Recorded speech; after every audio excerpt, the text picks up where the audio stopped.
Bonjour à toutes et à tous et ravi de vous retrouver pour un nouveau Parole d'experts. Et vous le voyez, on est sorti du studio de Casa pour aller vous faire vivre un événement au cœur de l'événement, le Moussem de Tantan. Et on est à Tantan, dans une tente sahraoui. Et puis on est juste en face de la mer. C'est absolument magnifique. On va vous faire vivre cet événement. Je vais vous faire rencontrer tous les acteurs, les actrices qui sont là. Alors pas de cinéma, hein, mais des différentes discussions qui vont avoir lieu pour parler de différents sujets, que ça soit la culture, que ça soit le développement économique, que ça soit certains secteurs ici à Tantan pour ce Moussem. Et c'est un Moussem qui est protégé par l'UNESCO. Et oui, ça rentre dans le patrimoine universel de l'UNESCO. On aura d'ailleurs un des représentants de l'UNESCO avec nous dans une des émissions où on pourra parler de plus en détail de ce Moussem, de la culture hassani. Cette émission, je commence avec deux acteurs. Et là, pour le coup, ce sont des acteurs culturels, puisque c'est un sujet qui va être débattu ici au Moussem de Tantan, c'est la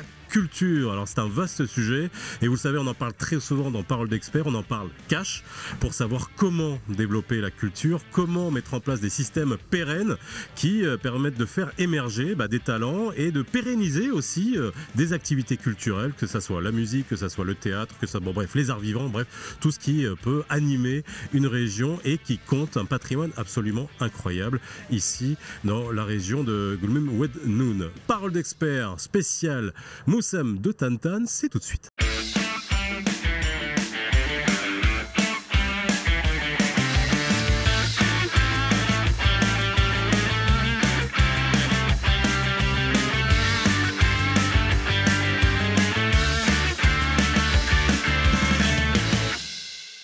Alors, je suis ravi vraiment d'accueillir deux personnes avec qui on aura des discussions. Ça sera dimanche avec la conférence, avec un certain nombre d'intervenants pour parler de différents sujets, pour parler de la culture et du développement culturel. Avec moi, à ma droite, Marwan El-Fashen, directeur de la Fondation IBA. Ça va, Marwan? Bonjour Faisal. Tu vas bien? Très bien. Et toi? Super, on était dans l'avion ensemble et on est arrivé. Et on est ici, content d'être bien arrivé. Ah bah ouais, on est... Non mais ça va, tout s'est bien passé. Je sais que tu as peur de l'avion, mais tout s'est bien passé, il faisait beau. Bodi Sadva est à mes côtés. Merci. Comment ça va, Bodi? Très très bien, on a bien voyagé, on était tous dans le même avion. Bah oui, on était tous dans le même avion et on a discuté après en se rencontrant ici. Exactement. Bodi Sadva, comment te présenter? Alors, pour ceux qui ne le connaissent pas, il y en a beaucoup qui le connaissent, pour ceux qui ne le connaissent pas, allez, rendez-vous sur votre plateforme de streaming, Apple Podcast, Spotify, ce que vous voulez, etc. Tapez Bodi Sadva et vous allez voir tout ce qu'il a fait, son œuvre, son style. C'est, comment on appelle ça? De l'ancestral soul. Ancestral soul. En traduction française, c'est l'âme ancestrale, mais c'est plus moderne qu'on le pense finalement. Mais en tout cas, c'est ancré dans des valeurs, dans la tradition, mais toujours vers le futur, toujours vers le forward thinking. Alors, on va essayer ensemble de parler de culture, de savoir pourquoi on est là aujourd'hui. Moi, pour ma part, c'est mon deuxième Moussem de Tantam. J'étais venu juste avant le Covid. Hein, ça remonte quand même pas mal. On est dans un bivouac. Hein, c'est quand même assez sympa. Première fois pour toi le Moussem de Tantam? Première fois, tout à fait. Et très impressionné. Je savais que c'était important, mais alors là, quand j'ai vu l'organisation, j'ai vu tout ça, je dis waouh, franchement, c'est absolument époustouflant.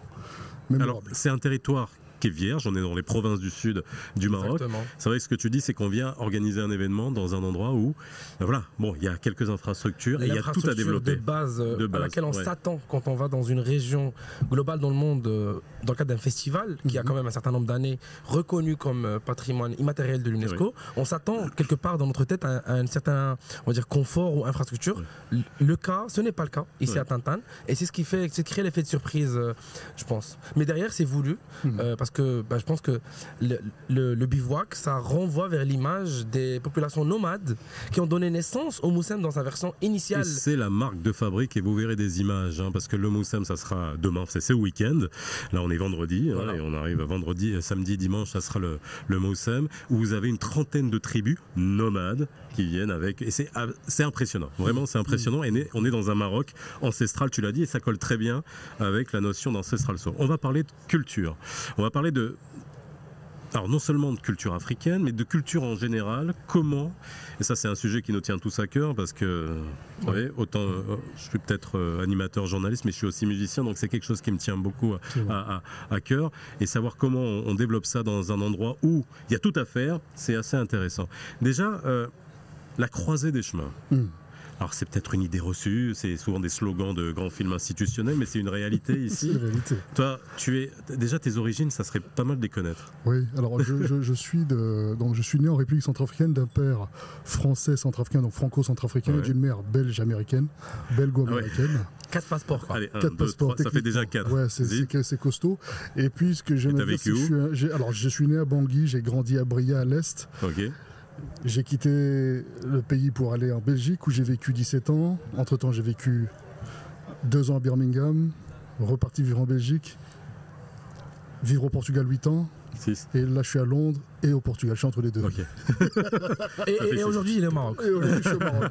Où je compte venir un peu plus régulièrement et rester un peu plus longtemps, justement, dans cette démarche de travailler sur ce côté des fusions, finalement, qui est quelque chose. Enfin, sur cet aspect des fusions qui, pour moi, est l'identité essentielle de ma musique. C'est sur ça que j'ai fondé toute ma notoriété à l'international. Et je pense que c'est à travers ces métissages, justement, que les peuples se rencontrent, que justement ces cultures se connectent à travers des festivals, des événements comme ce que vous êtes en train de faire ici, qui, je pense, transcendent largement le Maroc, même si c'est finalement le Maroc qu'on met en avant et sa culture dans toute sa splendeur. Et ces cultures dans toute leur splendeur, je pense que ça touche profondément à la psyché africaine, et de se rendre compte que c'est possible. On va voir comment c'est possible. Alors, vous êtes en train d'écouter, depuis tout à l'heure, on passe en fond ta musique, c'est Belma Belma.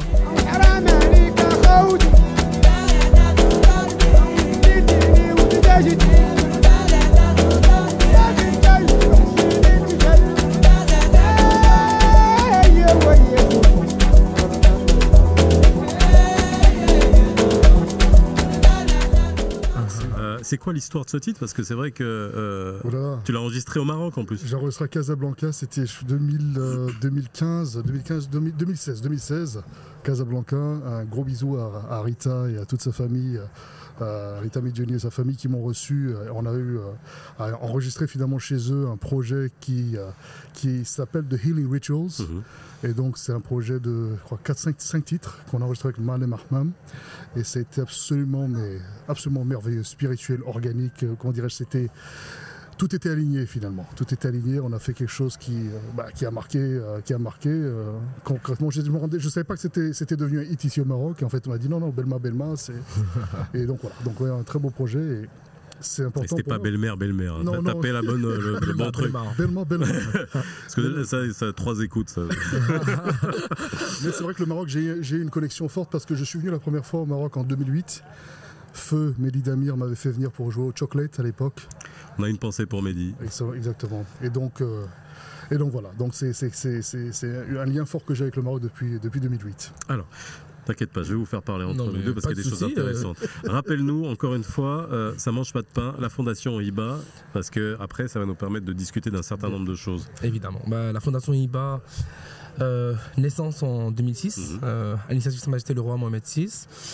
Pour faire court, pour très simplement 3 grandes missions. D'abord, assurer la démocratisation de l'accès à la culture, notamment pour les jeunes du pays. Et quand on dit démocratiser l'accès, c'est-à-dire par le prix, donc accès par le prix, mais aussi par les lieux. La Fondation IBA étant gestionnaire d'un lieu patrimonial classé. Accès à la production de la culture. Oui. Ouais. Non. Accès à la culture déjà. En général, en tant que consommateur. En consommateur et en production. Non, en 2006 quoi. C'est-à-dire on était déjà à. Est-ce que le Marocain lambda peut aller dans un musée, aller dans un concert, aller voir un film. Voilà, vraiment. Et ça a évolué. Donc deuxième grande mission, en tout cas via le bâtiment qui est la propriété de la Fondation, qui est classé patrimoine de Rabat, la préservation du patrimoine matériel et immatériel. D'où aussi un petit peu ma présence aujourd'hui au niveau du MOSEM. Et enfin, mission on va dire beaucoup plus récente qui accompagne l'évolution du secteur culturel marocain, la structuration et l'accompagnement à la professionnalisation des acteurs de l'industrie culturelle et créative au niveau du Maroc. Et ça passe par le biais d'accompagnement, de formation, de financement de la production, de financement de la diffusion aussi, et quelque part aussi un accompagnement à l'export de la production. Parce que finalement, la clé de voûte de toute l'industrie culturelle et je pense qu'on va en parler puisque justement le rayonnement seul ou le métissage des cultures seules ne porte pas les cultures à se pérenniser ou à vivre au-delà de leur aspect, on va dire, temporel assez localisé, mais c'est plutôt le modèle économique que l'on va faire accompagner par ce métissage qui va faire la garantie de la pérennisation. Et notamment des moussem comme celui-ci, comment est-ce que, indépendamment des financements peut-être traditionnel qu'il a, il peut se pérenniser dans le temps. En tout cas, ce sont des sujets sur lesquels la Fondation agit, travaille d'une manière agile, puisque au jour le jour, on est tout proche des artistes par le travail que l'on fait sur le terrain, via l'agenda culturel, le studio Hiba à Casablanca, l'enregistrement, etc.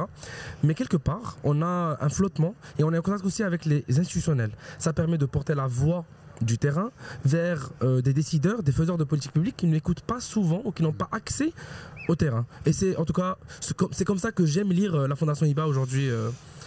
Alors, on va rentrer dans le vif du sujet. C'est quoi le problème sur le continent africain, sur notre continent? Alors on va dire, c'est le plus gros problème parce que quand on a la chance d'avoir plusieurs cultures, d'avoir un pied en Europe, dans des marchés qui sont matures, qui ont des industries musicales qui sont matures, ou avec des secteurs qui représentent des milliards de chiffres d'affaires et donc qui nécessairement roulent. Et de l'autre côté, en Afrique, avec Maroc y compris, on a du mal à faire émerger des talents. Et une fois qu'on les détecte, comment on fait en sorte que ça soit monétisé, que ça puisse être pérenne et qu'on sorte de ce côté seulement pittoresque de ces fusions africaines, etc. Parce que voilà, on est dans ces émissions, souvent des émissions, on dit oui, c'est génial la fusion entre. Ok, d'accord. Mais voilà. Mais après, qu'est-ce qu'on en fait? Pourquoi ça rayonne pas? Toi, tu as réussi à rayonner et c'est intéressant. Qu'est-ce qui manque? Avant qu'on rentre dans le positif, je suis un éternel optimiste. Qu'est-ce qui manque? Je pense que c'est pas d'être négatif, c'est juste être objectif. Et je crois qu'il faut porter un regard objectif, pas afro-pessimiste, parce que pour moi je ne suis pas un afro-pessimiste. Je considère que l'Afrique, déjà, c'est pas un marché qu'on peut qualifier de finalement non mature, parce qu'il ne faut pas oublier que bien prédatant le moment où nous sommes aujourd'hui, à l'époque des indépendances, il y avait déjà des échanges musicaux qui existaient entre les pays, beaucoup plus qu'il y en a maintenant. Alors, ça prend d'autres formes aujourd'hui, il y a Internet, etc., etc. Maintenant, je pense qu'effectivement, il y a un manque de volonté, donc des institutions, comme tu disais à l'instant, qui n'écoutent pas ceux qui sont sur le terrain. Parce qu'il y a des véritables enjeux économiques qui sont négligés. On pense que la musique, la culture, en général, c'est une commodité. C'est bon, allez, fais venir les petits troubadours, là, ils vont venir un peu 5 minutes. Est-ce qu'on est encore aujourd'hui, je vous pose la question, est-ce qu'on est encore aujourd'hui en train de confondre culture et folklore? Le folklore fait partie de la culture. Oui, on la confond. Mais au-delà de ça, vraiment, je rejoins ce qu'il disait parce que j'ai deux mots qui permettent. En fait, aujourd'hui, la culture, elle est vraiment vue comme un moyen de divertissement. Dès lors que tu la mets dans ça, elle va toujours être mise à côté de quelque chose, parallèle à quelque chose. Ça ne va jamais être la culture pour la culture. On va faire venir la culture pour animer une conférence, pour faire, etc. Mais jamais la culture ne sera un objectif en soi. Et cette lecture-là, elle vient je pense d'un problème très simple, et pourtant c'est par manque de vulgarisation institutionnelle qu'on ne le comprend pas à tous les niveaux. Vous voyez le poids, et ça va me permettre d'introduire ce que je veux dire, le poids de l'industrie culturelle, musique et autres, dans le monde, il est mesuré par une moyenne de 4,5% du PIB mondial. Donc c'est-à-dire que, j'imagine qu'on a l'habitude de parler de PIB sur ton émission, mais concrètement, si on additionne toute la valeur créée dans le monde... Maintenant, je milite pour qu'on insère le PIB informel dans le PIB. Ça, voilà. Mais toute la création de valeur dans le monde, 5%, 4,5% de cette création vient du secteur culturel, musée, cinéma, concert, festival, tout ça. Au Maroc, on est à 1%. Encore une fois, l'informel n'est pas dedans. Encore. Mais 1%. C'est l'Afrique qui a 1%. C'est toute l'Afrique qui a 1%. Et du coup, ce que j'ai découvert dernièrement en étant en Allemagne, dans une conférence, c'est que là-bas, dans les secteurs des industries culturelles créatives, ils ne dépendent pas tous du ministère de la Culture. Ouais. Et c'est là où j'arrive à mon problème. C'est la question que j'allais te poser, je suis désolé de te couper là. On attend toujours, alors, depuis le début, à chaque fois que j'ai ces débats, mais on n'a pas ci, on n'a pas ça, on n'a pas ci, de la part de l'État.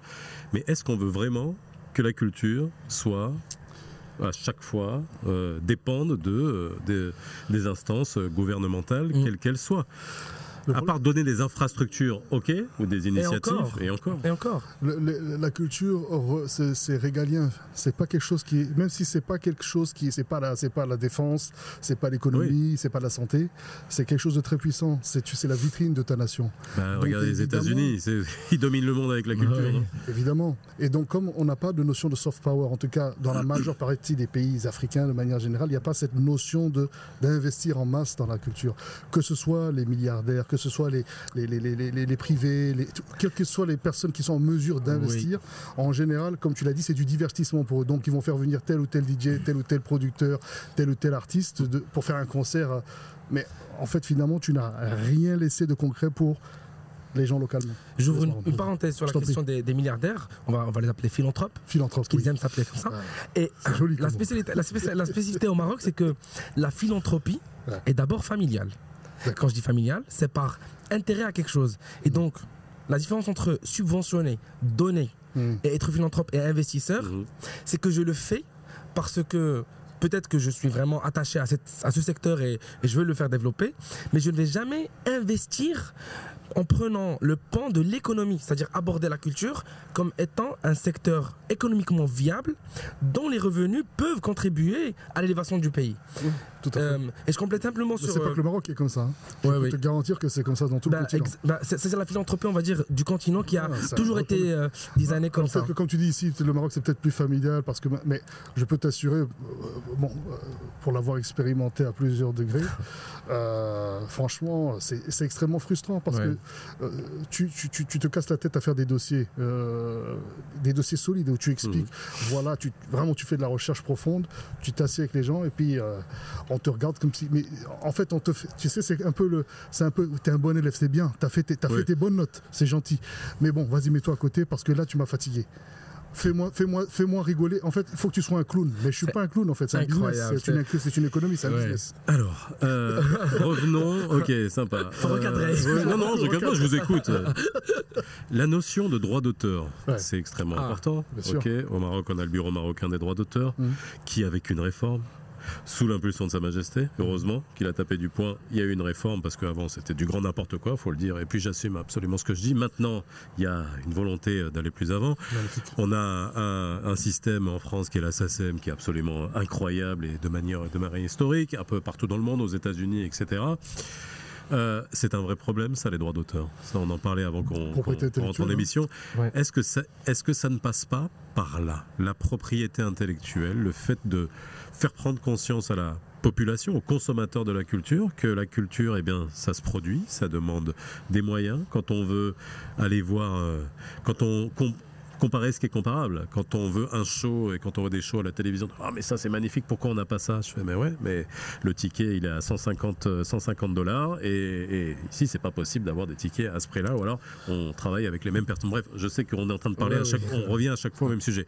Les droits d'auteur, c'est quand même quelque chose qui permet à des artistes de vivre, alors pas seulement des stars, des artistes qu'on ne connaît pas, les auteurs, les compositeurs, les musiciens de studio, bref, et ça, c'est ça qui fait vivre la culture. Entre autres, il n'y a pas que, mais oui, c'est ce qui fait vivre, en tout cas c'est ce qui permet le bout de la chaîne de valeur de faire vivre ta famille, effectivement. En tout cas les éditions, tout ça, mais c'est très complexe parce que dans l'approche africaine de la gestion des droits d'auteur, il y a, alors excuse-moi, c'est éminemment politique ce que je vais dire, mais bon, on est obligé de l'adresser parce que c'est un fait.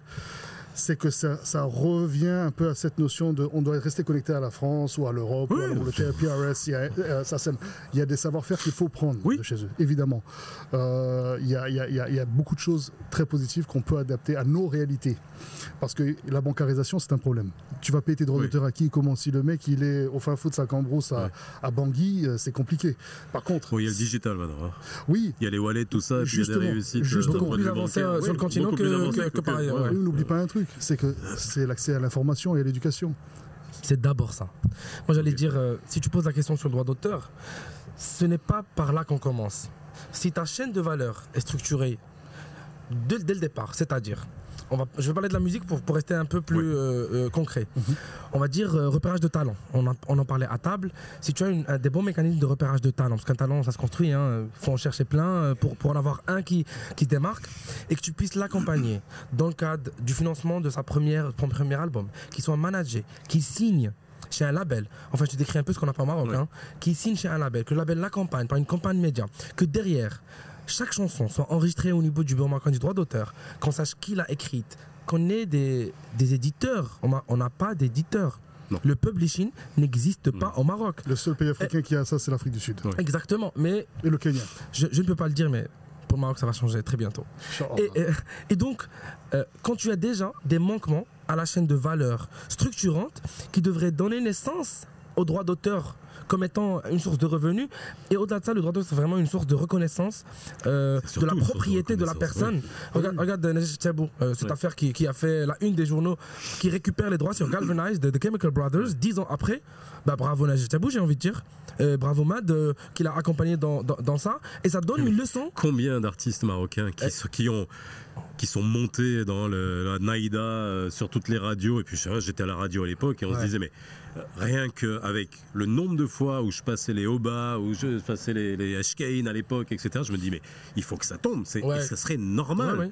Mais il faut que je sache qu'il y a deux petits soucis. Enfin, ils avaient deux sous, quoi. Deux petits soucis. Le premier, c'est que d'abord les diffuseurs, que sont les radios, les télés et les festivals, ne déclarent pas au BMDA ce qu'ils font. Parce que ils ne payent pas. Ne déclarent pas, veut dire qu'ils ne payent pas. Oui, non, il y en a qui payaient les 2%, mais qui ne donnaient pas la playlist. Voilà, donc il faut donner la playlist pour expliquer notre organisateur de festival doit s'inscrire auprès du BMDA, donner son programme, dire chaque chanteur combien de temps il va chanter, la radio donner le programme, la télé donner. Et donc derrière, le BMDA ne peut pas payer un artiste, même si le diffuseur la paye, si l'artiste n'est pas inscrit. Et ça, c'était le système, bien sûr. Ça aussi. Voilà. Oui, et puis après, tu as aussi un modèle beaucoup plus simple. Je comprends tout à fait ce que tu soulèves, c'est un vrai problème. Mais il y a, encore une fois, on ne peut pas appliquer des politiques et des modes de fonctionnement à des environnements qui ne fonctionnent pas comme ça. Ici, c'est le négoce, c'est la débrouille, c'est le marché parallèle. C'est donc, il y a une notion qu'il faut adapter. Tu sais, encore une fois, il faut de la flexibilité. Oui. Je pense que la personne qui n'est pas enregistrée à la BMD, par exemple, très bien. Ok. Le simple fait que cette personne ait, ne serait-ce qu'on va dire, donné les bons crédits de sa chanson, donc qui a composé, qui a écrit, machin. Très bien. En partant du principe qu'il ou elle a reçu l'éducation, l'information nécessaire pour savoir comment. Voilà. Ça, c'est fait. À partir du moment où c'est fait, parce que je peux t'assurer que le problème n'est pas que marocain, même en Europe. Enfin, je tombe sur parfois des gens, je dis, mais en fait, moi, c'est ce sur quoi je me focalise beaucoup maintenant. Ça fait 25 ans que je fais ça, maintenant je me focalise dans la transmission, parce que je me rends compte que non, il y a des niveaux d'ignorance qui sont juste absolument mais effrayants. Parce que si tu ne sais même pas comment t'enregistrer que la SACEM existe, par exemple, c'est un vrai problème. Ça veut dire qu'en vérité, il n'y a même pas une volonté de savoir que ça existe. Il y a les pros de ça de l'autre côté. Il y a les pros de ça qui connaissent ça en détail et qui vivent très bien avec. Bon, allez, ça c'est autre chose. Il y a quand même une différence énorme entre le BMDA et la SACEM. Je voulais le dire, c'est que le Maroc est quand même singulier dans ça. C'est qu'on est peut-être parmi les rares pays qui ont une société de gestion des droits qui est publique.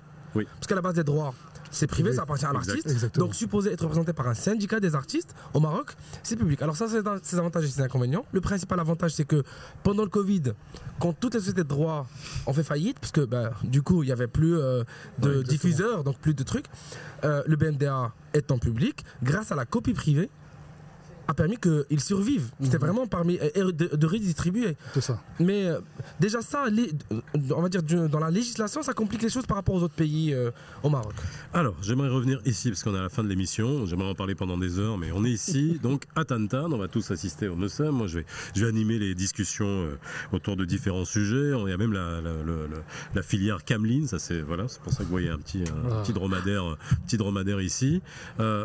On est sur un territoire vierge, mais qui a un patrimoine ancestral. Vierge, ça ne veut pas dire qu'il n'y a rien.